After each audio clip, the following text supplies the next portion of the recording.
free to be whoever you want to be. Feel free to dance, feel free to sing. What's going on, everybody? Just feel free. Welcome back to the Two Tone Talk podcast, where every single week we gather together every Monday to just recap the latest Titans defeat, the latest Titans failure, the latest Titans heartbreak and misery. What's up, everybody? It's episode 9, I believe. That's what I have it as here.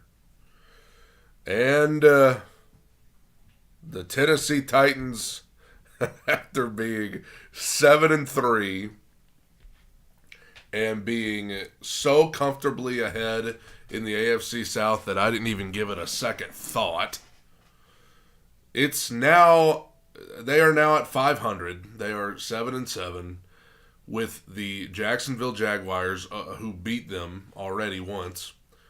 Now one, and I'm sick in more ways than one. The Jaguars now one game behind the Titans in the AFC South and looking good. Looking good.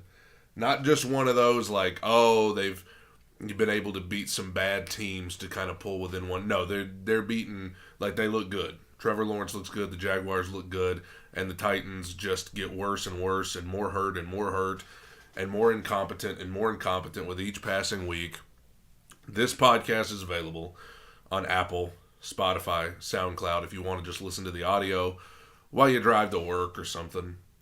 Or if you want to watch on YouTube, of course, Two Tone Talk Podcast on YouTube. You can hop on there and watch me talk about this great football team while you listen to me, while you listen to it as well.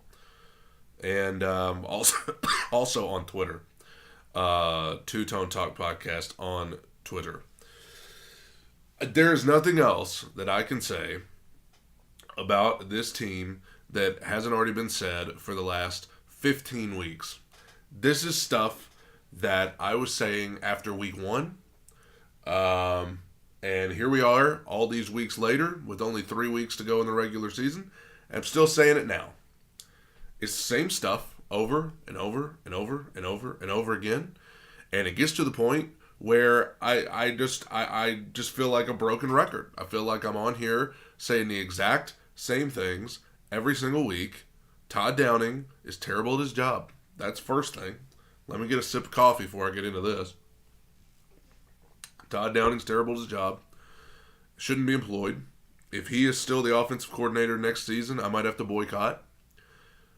Numerous 3rd and 2s in the game.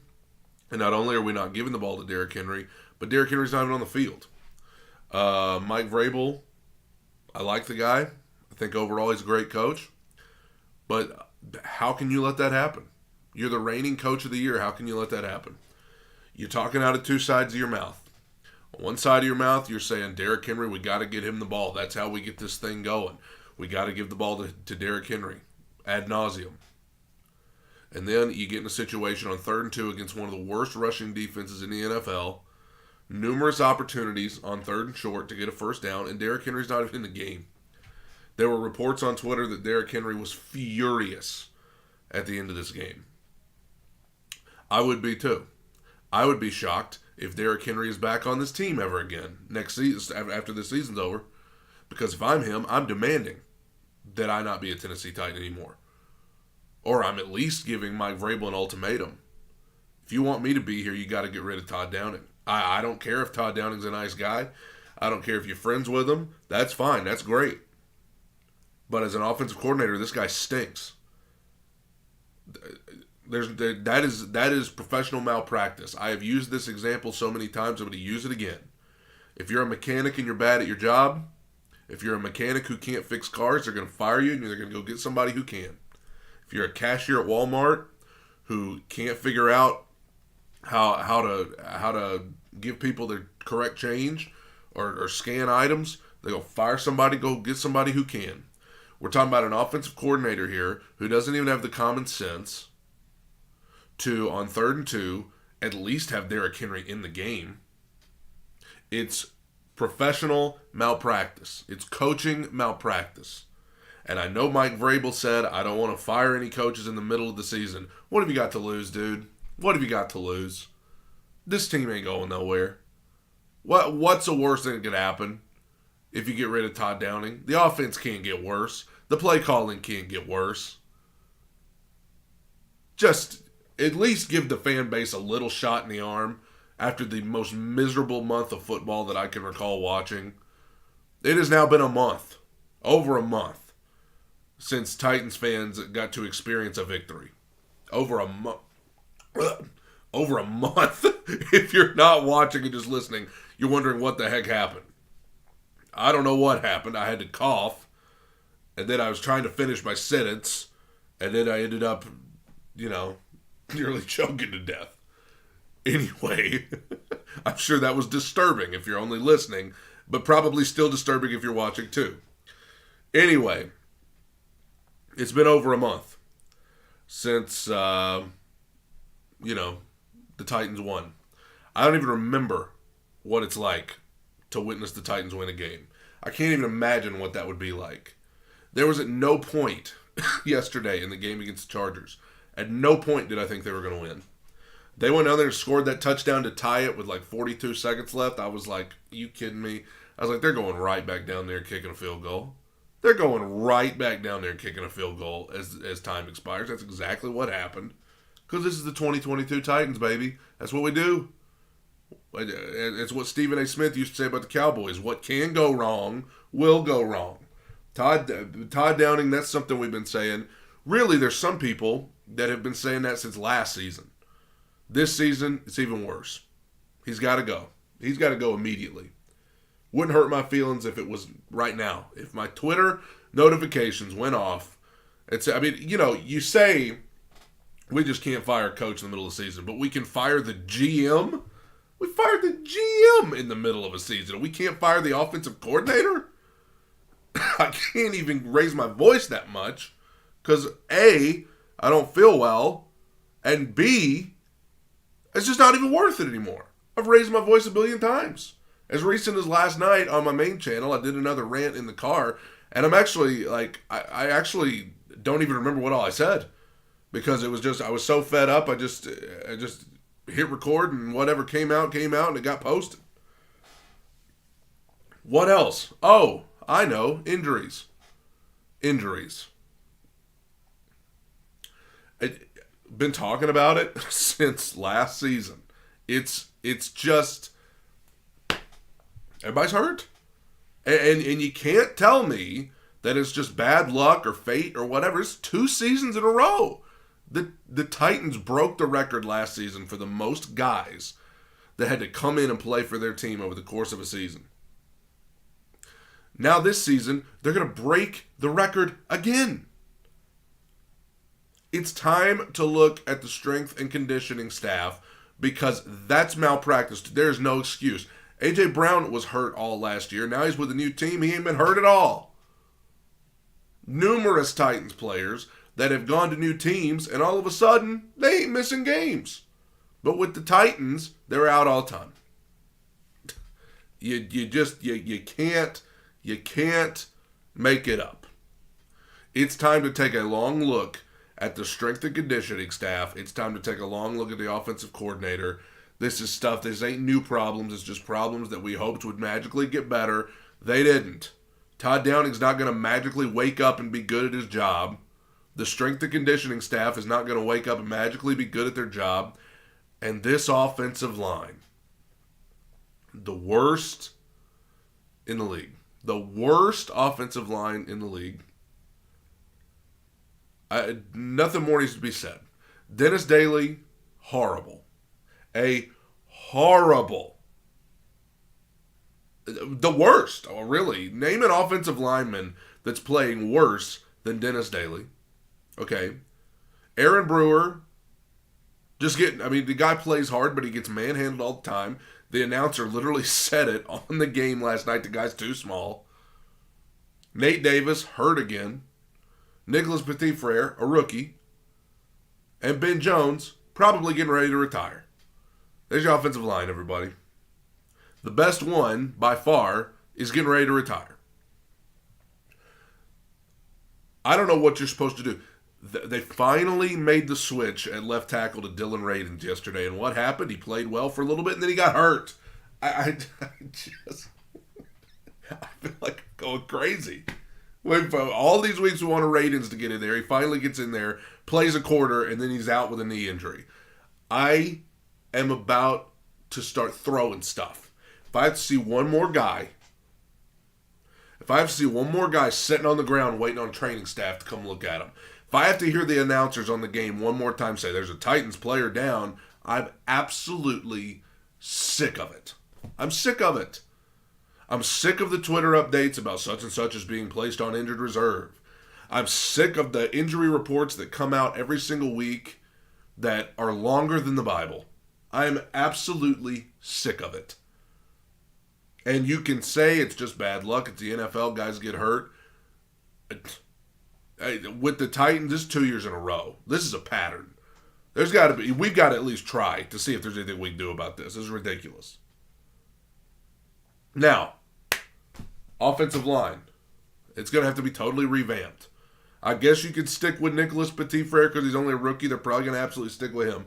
It's going to have to be revamped. Left tackle, assuming they don't bring Taylor Lewan back. There you go. There's the first position you got to look at. Or maybe we could try and go with Dylan Radins the rest of the way if he can play, if he don't go on IR.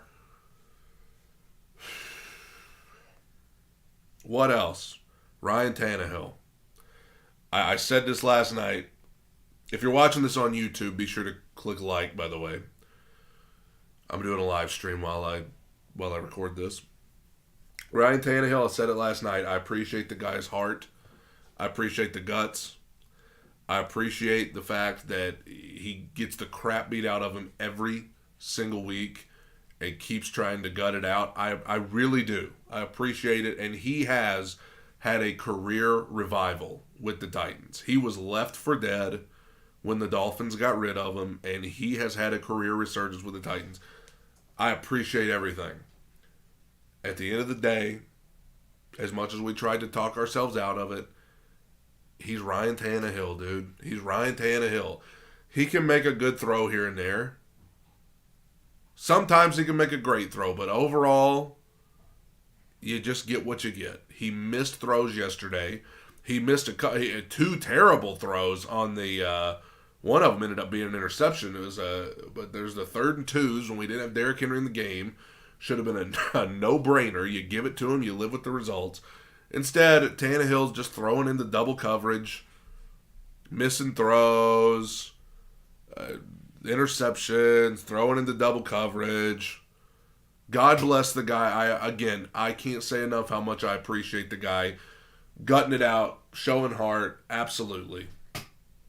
But it's just like, my gut feeling is, off-season hits, it's probably time to move on. I don't know if it's Malik Willis. I don't know if it's somebody else. I don't know. But I just feel like it's time to move on from Tannehill as much as I appreciate him. Somebody on YouTube just said, Jared Clark said, the sack that made the kick. Yeah, let's talk about that. Game's tied 7-7. I think it was the 4th quarter. Titans are all the way down there to Chargers' 25-yard line with 1st and 10. Okay, and then I think there was a sack, and I don't remember who allowed it, but there was a sack on 1st down. Then Henry got him back into 3rd and manageable. I think it ended up being 3rd and 8.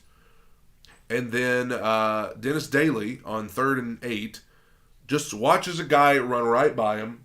The Dennis Daly special. He does it every week. Guy just runs right by him. Dennis is reaching out an arm just to try and pat him on the shoulder pads as he runs by. And Tannehill gets sacked again, and it turns the field goal into a 52-yarder, which Randy Bullock missed. And you could tell me we shouldn't. I saw people on Twitter like, oh, if you blame this loss on Randy Bullock. I don't blame the loss solely on Randy Bullock, but listen, dude. Randy gets paid to make kicks, and a lot of times he misses kicks.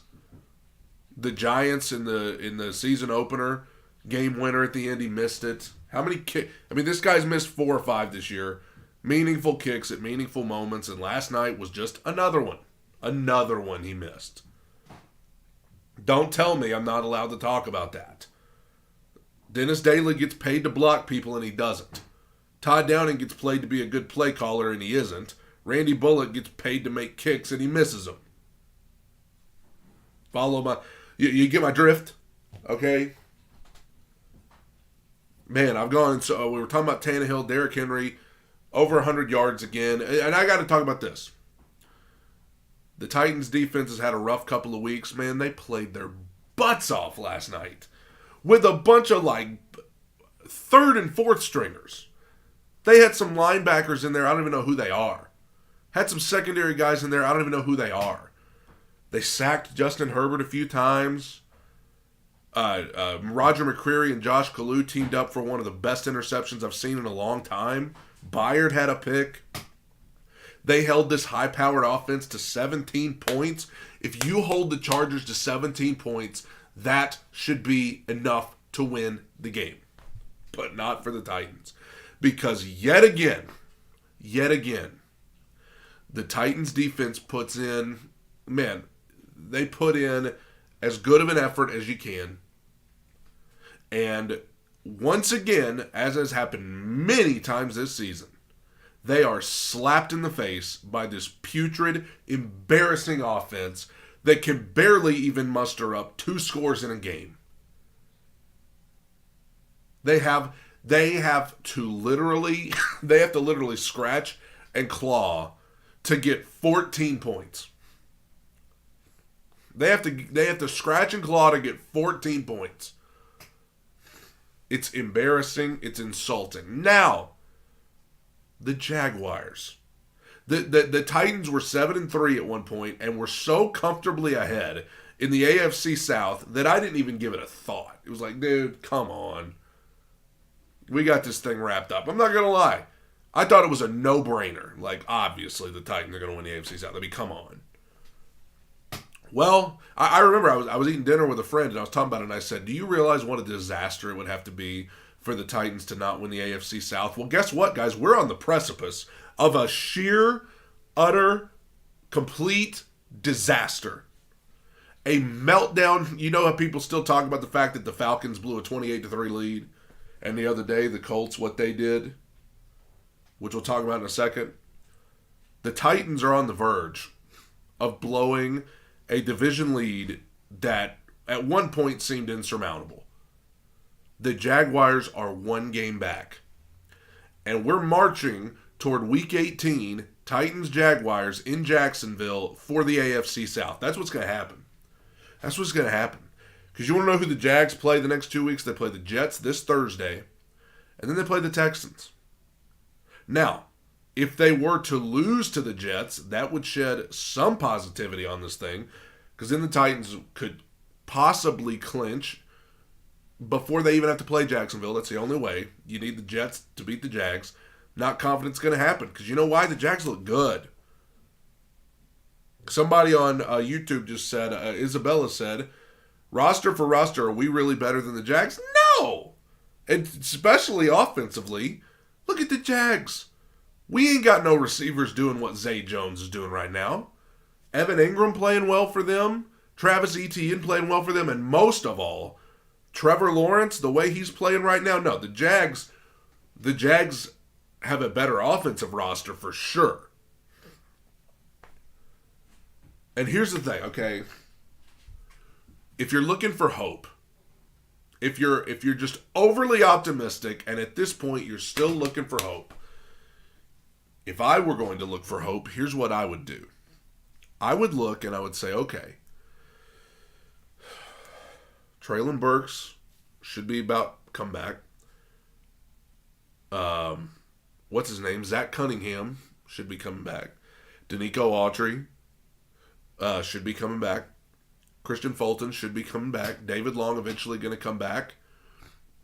Okay, so we've got some key guys out that are going to be coming back. And maybe that can lift us over the hump. Maybe if we would have had those guys last night, we would have won. Here's the problem. I just know that when those guys come back, somebody else is going to go out. Because that's the way it goes with Titans. They get 3 guys back, and then 5 guys get hurt. They get a couple guys back, and then a few more guys get hurt.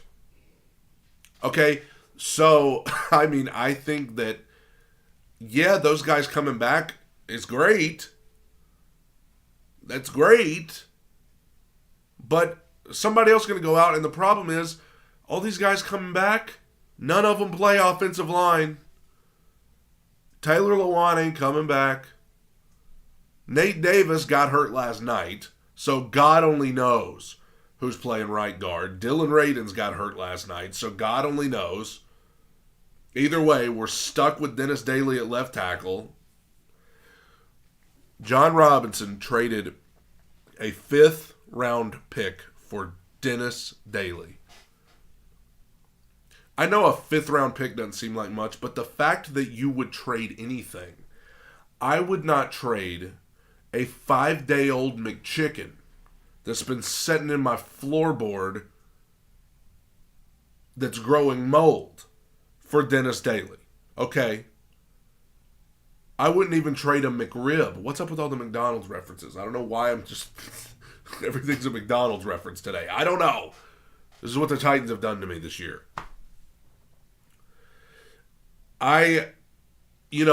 If you watch this game and you've watched this season unfold, maybe you've sat around and you've said, man, did John Robinson deserve to be fired? Yes, he did. He formed this roster. He thought it was a good idea to replace Roger Saffold with Aaron Brewer. He thought it was a good idea to trade A.J. Brown. He thought that it was a good idea to create a secondary made up of a bunch of rookies and inexperienced guys. He thought that was a good idea. He thought it would work.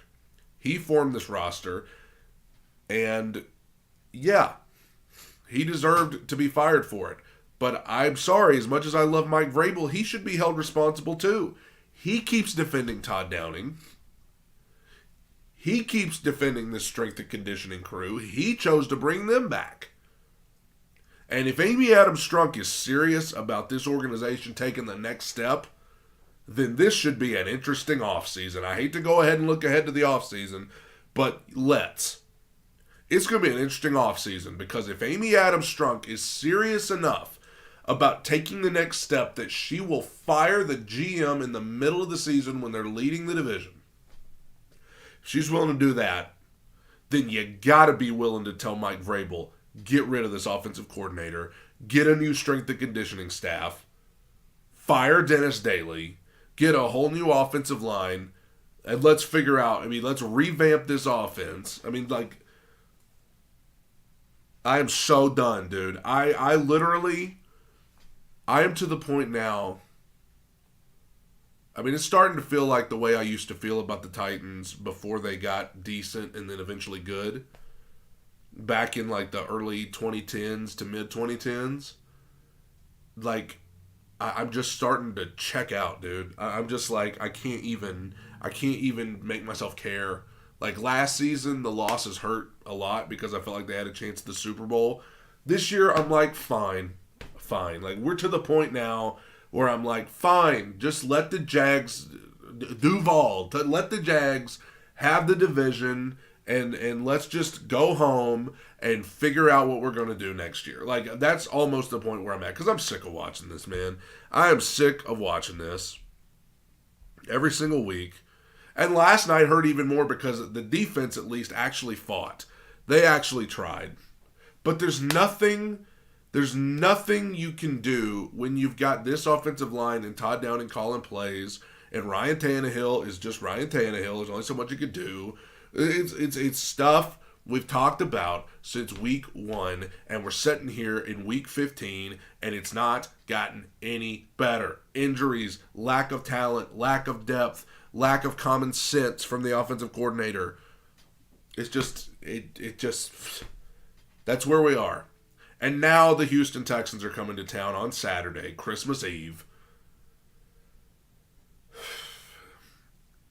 For me to even feel like I could get invested in this season and this team one bit, here's what I would need to happen. I would need the Jets, Jets, Jets. I would need them to beat the Jaguars on Thursday. That's the first thing. Okay, that would lift my spirits a little bit because then that would put the ball back in our court. And the Jets are going to be playing there. It's in New York. Jets are going to be in desperation mode because they're starting to fall behind. So I would love. I just feel like the Jags are absolutely red hot and hotter than the Jets. But if the Jets could beat the Jags on Thursday, that would lift my spirits a little bit. And then if the Titans could beat Houston and end this stupid losing streak on Saturday to get back up 2 games on Jacksonville, that would lift my spirits because then the Titans host the Cowboys the next Thursday. And I know you look at that and you're like, we ain't beating the Cowboys. Probably not. But in this scenario, with the Jets beating the Jags, and then if the Titans beat the Texans, the Titans can clinch the division with a win over the Cowboys. And I just want to be in that situation. I would love to find a way to clinch this stupid division before the win and end game has to happen.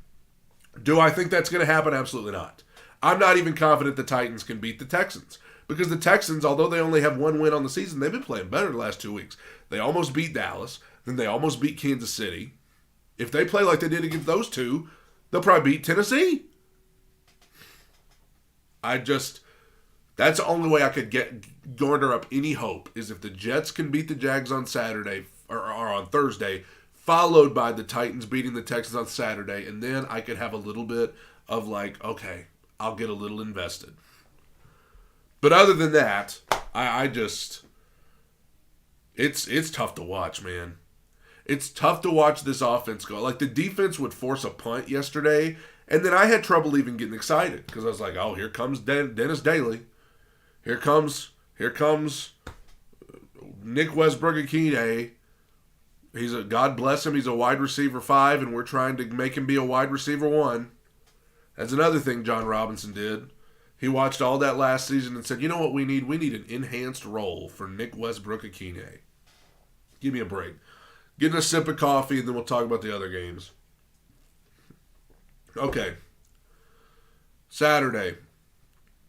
The Colts. Do you realize that this actually, at least I can have a smile on my face when talking about this. Do you realize how bad you have to be in the second half of a game when you were up 33? I'm sorry, guys.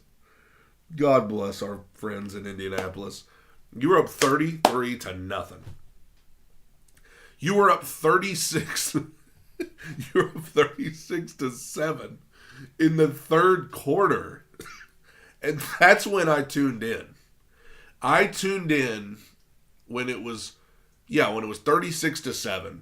And I jokingly said, oh, well, 4 touchdowns and 1 2-point conversion, and they're back in this thing. Just being stupid. Like, just cracking a joke. And then I'm sitting there watching, and it's like, all right, 36-14, 36-21, 36-28, 36-36, going to overtime. Dude, do you realize you have to try? I'm not convinced the Colts didn't just come out there and try to just fall apart. Like, do you realize how bad things have to be in the second half for you to lose a lead like that? The thing is, the Colts actually, like, the Vikings tried to give it away.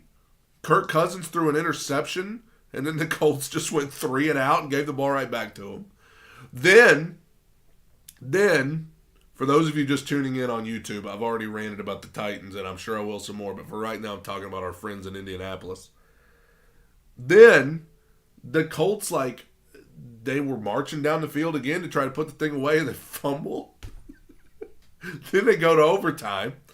Colts get the ball. All they got to do is kick a field goal, win, and just punt it right back to them. It's embarrassing.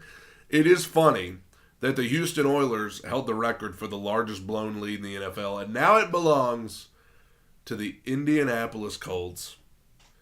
Jeff Saturday, first coach to coach with the name Saturday on a Saturday. They'll hang a banner in Indianapolis for that.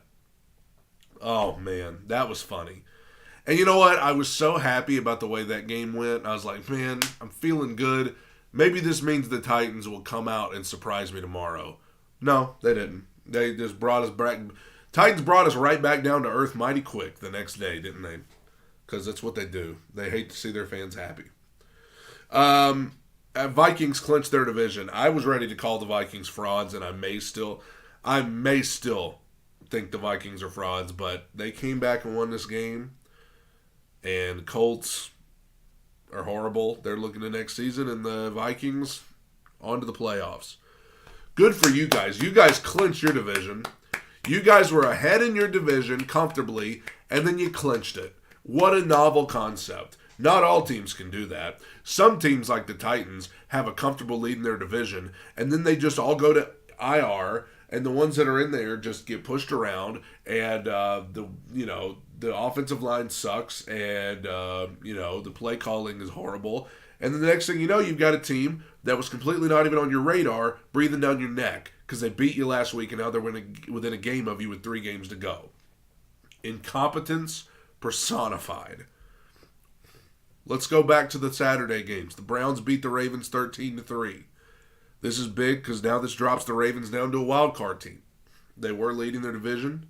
They had the tiebreaker over the Bengals. Now the Bengals won this week, so the Bengals are up there. Figured they would be. Ravens have fallen down to wild card. Ravens are in a tough spot right now. They got to get Lamar Jackson back because with this other guy, it ain't working. Browns win. Who cares? They're irrelevant. Okay, Bills, Dolphins. This was a fun game. It is so hard for me to watch 2 offenses like this, knowing that the team that I cheer for has one of the worst offenses I've ever seen in my life. When I have to watch the Bills and the Dolphins just airing it out, throwing deep shots, just marching up and down the field, making it look so easy, I'm like, dude, the Titans look like it takes everything in their power to get a first down. The Bills and Dolphins, like, I'm shocked when they don't get points on a drive. Tua played well. I still think the Dolphins are going to have potential to make some noise in the playoffs, even though they're 8-6. Bills are great. The atmosphere in Buffalo was awesome at the end of the game with the snow and everybody singing Let It Snow. Very fun game to watch. And the Bills, although the Dolphins put up a good fight, the Bills, they have clinched a playoff spot, and now they may have clinched the division since the Jets lost. But, the Bills, what do you know? They're Super Bowl contenders. They have been all along. And they beat the Titans 41-7 in week 2. I think they would beat them 71-7 if they played today. Dolphins will be around, though. I'm not too worried about them. Bears put up a good fight against the Eagles yesterday, but the Eagles get the win 25-20. Pretty sure that division's a lock now with the Cowboys losing to the stupid Jaguars. But the Eagles win 25-20. Man, sure be nice to have a guy like A.J. Brown on your team. Can you imagine trading that guy away? Especially if he was literally by far the best wide receiver your organization ever had. And then you just step back and it's like, hey, you know what? Let's replace him with Robert Woods. Vomit. I could vomit. The night it happened, I was sitting there watching the draft and it happened. And I was like, hey, we're idiots. We're going to regret this forever. And now here we are. Eagles win, Bears lose. Justin Fields, Chicago has a lot to be excited about with that guy. He's doing some good stuff. If they can get the right weapons around him, Chicago could really be something over the next couple of years. Let me tell you who's not going to be anything, the Falcons. This Falcons team, they lost to the Saints 21-18. Could have really picked up a game. The Saints now still alive at, I think, 5-8. The Saints are still alive in one of the worst divisions that I've ever seen in my life. As bad as the Saints have been, they're still right there. The Falcons, I don't know what to tell you. There's so many games where I think I saw yesterday they've lost 6 games by 6 points or less. I mean, Falcons just ever since that 28-3 blown lead, they just can't get it done. They either lose a close one or they have a big lead and give it up or something. It's like they're cursed. And so I've been having hopes that the Falcons can climb back into this thing. Forget it. Lions beat the Jets 20-17. In a way, I'm glad the Jets lost because now this means they'll be more desperate Thursday night and it'll be more of a must-win for them against the Jags, and maybe they'll pull it out. But the Detroit Lions, man, they're what are they now? They're 7-7. Can you imagine telling yourself 5 or 6 weeks ago that at this point in the season, the Lions and the Titans would have the same record? The Lions at one point were like 1-6. The Titans at that point would have been, 7 games in, 5-2 at that point. And now here we are, both of them 7-7. What a job. What a job by the Detroit Lions and their coach to make something of this season. Said it before and I'll say it again. I think the Lions very well may be in the playoffs. I think the Lions might be a playoff team, man. They look good. They got weapons. They're gritty. They're gaining momentum. They're getting hot at the right time. And if everything falls apart with the Titans, which I fully expect it to, I might just get behind the Lions because their fans have suffered enough. Jets, they're going to be fighting for their lives now to get into the playoffs. They got to get it together. Thursday would be a great time for them to get it together against the Jaguars. Steelers beat the Panthers. This was disappointing.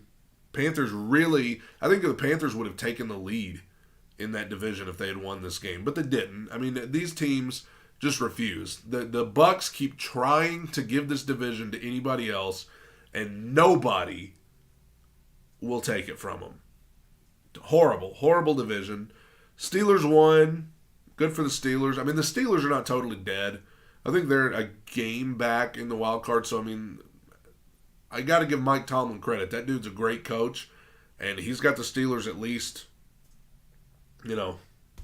also, Isabella just said this on YouTube. Got to bring this up every time I talk about the Lions. Remember that time that John Robinson traded up to get Des Fitzpatrick instead of Amon-Ra St. Brown? The guy deserved to be fired. Jags beat the Cowboys 40-34. Cowboys led this game 27-10 at one point, and I was like, good deal. Good deal. This thing's over. And then, the sandcastle just started to crumble.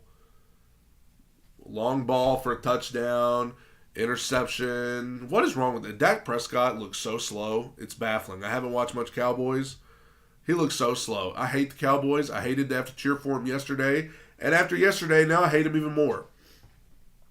They had this game in their hand, but give it to these Jaguars, dude. They're like a turd that won't flush. They just keep on floating back up to the top. Can't get rid of them. It's a great analogy, isn't it? Great imagery on this Monday morning. Jags win. Don't we know it? Pick 6 in overtime. Cowboys still clinch a playoff berth anyway because of what happened in the Sunday night game. They don't deserve it after yesterday, after letting me down like that. But that's the way it is when you're a Titans fan. You have to try to rely on other teams to take care of your business for you because God knows your team's not going to take care of any of their business. Can you tell I'm bitter today? I'm sorry, guys. Can you tell that I'm in a very bitter, foul mood when it comes to the Titans on this Monday morning? Will Dodson on YouTube said the difference between the Titans and the Jags is that the Titans could never come back from a 27-10 deficit. Dude, if it was 27-10, the Titans would start pulling starters at that point. The Titans would start pulling starters, and Todd Downing would start doing the surrender draws. On 3rd and 10, he would hand it to Hassan Haskins to just get a 3-yard gain and send Stonehouse out there to punt it away. I can feel my blood pressure just rising as I talk about this team. Okay. Jags beat the Cowboys. And you know what? The Jaguars right now, they deserve to be in there. They deserve to be in the playoffs. They're going to give, they would give whoever they would play so much better of a game than the Titans would. I'm sorry, dude.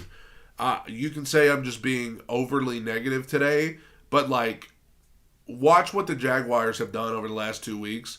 Compare it with what the Titans have done. Give me a break, dude. Give me a break. The Chiefs had to fight for their lives against the Texans. Glad the Texans have finally decided to play hard and be competitive now that it's time for them to come to Nashville. Chiefs won in overtime. They clinched the division, I think. Surprise, the Chiefs. Can you imagine what it must be like to have Patrick Mahomes or Josh Allen or Jalen Hurts or Justin Herbert? Can you imagine just going into a season knowing that you've got a guy like that, Joe Burrow? Can you imagine what that must be like? I wouldn't know. I root for the Titans. The Chiefs beat the Texans 30-24. Took them to overtime, but Chiefs got the win. Weird things happen in the NFL. I thought the Texans were going to get completely brutalized, but they hung in there. And again, if the Texans play like this against Titans, long day in Nashville coming on Christmas Eve. Let me get a sip of coffee. Oh, Lord. Broncos beat the Cardinals 24-16 in a meaningless game. Who cares? Neither one of them making the playoffs. Nothing matters. Everything is meaningless. Raiders, oh my gosh, this ending right here. Raiders beat the Patriots 30-24 in one of the most unbelievable endings I've ever seen. Last play of the game, they're about to go to overtime. It's 24-24. Patriots run a draw play. Why? And it's supposed to just be a draw, but then the Patriots just start lateraling it all over the place. Why? One dude tries to throw it all the way across the field, and I believe it was Chandler Jones, for the Raiders, picks it off, stiff arms Mac Jones into an early grave, and then runs it back for a touchdown for the Raiders on the last play of the game. What am I watching? This is 2 times that the Patriots have done 2 of the most boneheaded things on the last play of the game that I've ever seen. The first was in that game years ago against the Dolphins, where Tannehill was with the Dolphins then. They put Gronk out there at the goal line, and like the Dolphins did that lateral thing. The way they defended that, baffling. And now this, as great of a coach as Bill Belichick is, now I think Belichick said this was not supposed to happen. It was supposed to just be a draw, get what you can get, and then we go to overtime. And then the Patriots, I guess, on their own, decided to start lateraling the ball all over the place. And the thing is, this is a terrible loss for the Patriots. They're in a wild card race, which now the Chargers are comfortably there. Thank you, Titans. But, I mean, this was a terrible loss for the Patriots. What in the world? This was awful. And the Raiders, what are they? The Raiders are now 6-8. I highly doubt that they're going to get in the playoffs, because now you've got the Ravens are a wild card team at 9-5. I don't think anybody's catching them. The Dolphins and Chargers are both 8-6. So they're comfortably, all the wild card teams have a better record than the Titans. I'm sorry I keep bringing them up. This is two-tone talk. So we're talking about the Titans. But yeah, I don't think that the Raiders are going to get in. But now the Patriots and the Jets are really behind the 8 ball, because now they're 7-7. So they're a game back. Boy, the Jets could sure use a win on Thursday. Okay. Titans, Chargers, already talked about it. Can't talk about it anymore. Don't want to talk about it anymore. Would rather go run my car off a cliff. The Bengals beat the Bucks 34-23. The Bucks, I think, were up 17-0 or something at one point. Bengals scored 34 unanswered points, dude. I mean, first of all, again, the Bucks are trying everything they can to give this division away. And none of the other 3 teams want it. The Bucks are horrible. They ain't no good. I can't believe there are people honestly saying the Titans should try and make a run at Tom Brady this offseason. This guy looks like he needs to he needs to go be home. I almost said go be home with his wife, but she ain't there. But he needs to go home and be with his kids and whatever girl he's with now, and he needs to just call it a career. Because I don't think it's possible for Tom Brady to tarnish his legacy because his legacy is so great. But just go out, dude. Go out. You got like 1 billion Super Bowl rings. Just leave. Leave. Don't embarrass yourself. The Bengals are contenders. The Bengals are great.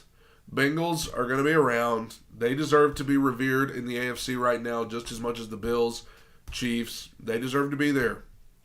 And the fact that you're looking right now, the 4 division leaders are the Bills, Super Bowl contenders, the Chiefs, Super Bowl contenders, the Bengals, Super Bowl contenders, and the Titans, 4-game losing streak, and they suck. Okay. Sunday nighter, this was disappointing. I thought the Commanders were going to win this. Thought the Commanders were gaining momentum, heading in the right direction. Instead, they lost to the Giants. Kudos to the Giants. I keep giving up on the Giants, and the Giants keep finding a way to win games. Giants, I'm thinking that NFC wildcard deal, you've got Dallas, of course. And then you've got, I guess, the Giants and the Commander. I think the whole NFC East would be in right now. I think, what are the Commanders now? 7-6-1. Yeah, so you've got the whole NFC East in the playoffs right now with the Seahawks and Lions creeping up. It's going to be an interesting race there in the NFC. This was a bad loss for the Commanders. Great win for the Giants. This put the Giants in a great position in the Luke on YouTube doing the chant, "We are the Titans, the sucky, sucky Titans." I wish it weren't so, but it is. There you go, everybody. That's week 15. Monday nighter tonight, Rams, Packers. Dear Lord, who cares? Probably won't watch a single snap of it. Because I said this last night on the video I did, the rant in my car. When you are a fan of the Titans in 2022, you just get to the point where it's like, I don't want to watch football right now. I don't want to watch football. I don't want to think about football. I don't want to. I just want to watch something that has nothing to do with football. Turn on a movie. Turn on The Office. Turn on a Christmas movie. Turn on the Oprah Winfrey Show. Turn on, I don't even care. Turn on anything. Full House. Turn on something that has nothing to do with football. I don't even want to watch the movie Remember the Titans because it has the word Titans in it. I just need a couple days off. With that being said, I'm probably going to get done with this podcast and go watch Vrabel's press conference. Wonder what he's going to say. I wonder what he's going to say. I wonder if he's going to say, we just got to execute better. We just got to coach better. We guys got to execute better. We got to play better. We just got to get back to fundamentals. We just got to get back to doing what, got to get back to the basics. Got to get back. That's what he's going to say. And it's going to be like, well, players just got to execute. Be like, well, yeah, the players got to execute, but your offensive coordinator's got to execute too. Can we please hold the only guy that I've seen in this organization that's just flat out honest with the media, or at least yesterday, was Kevin Byard. If you guys hadn't seen what Kevin Byard said, this guy is done. And I don't mean that in a way of he's giving up. I mean in a way of he's fed up. This guy was like, listen, he's like, I don't even care about the division because winning the stupid division ain't good enough for me. I want to win a Super Bowl. I don't care about the division. He's sitting there, he's like, we ain't good enough to beat nobody right now. I'm like, hey, I appreciate that at least somebody in that locker room is being honest. I'm done, guys, for today. I'll be back Friday to preview all of the great... Jared, if you're on Twitter, I would look up... somebody asked where they can find the Kevin Byard interview. Look up Buck Reisen on Twitter. He's a reporter with with Titans. I think it was on his Twitter. But anyway, Well, I'm going to go try to have a good Christmas week. Now that I've let off some steam here on the Two Tone Talk podcast. Texans are coming to town. I'll hopefully be back Friday. It's Christmas week, so there's a lot going on. But I'm planning on being back Friday to preview all of the great Week 16 games as we march toward the playoffs. Lord Almighty. Thank you guys for listening. We're on Spotify, Apple, SoundCloud. You can listen to this podcast there.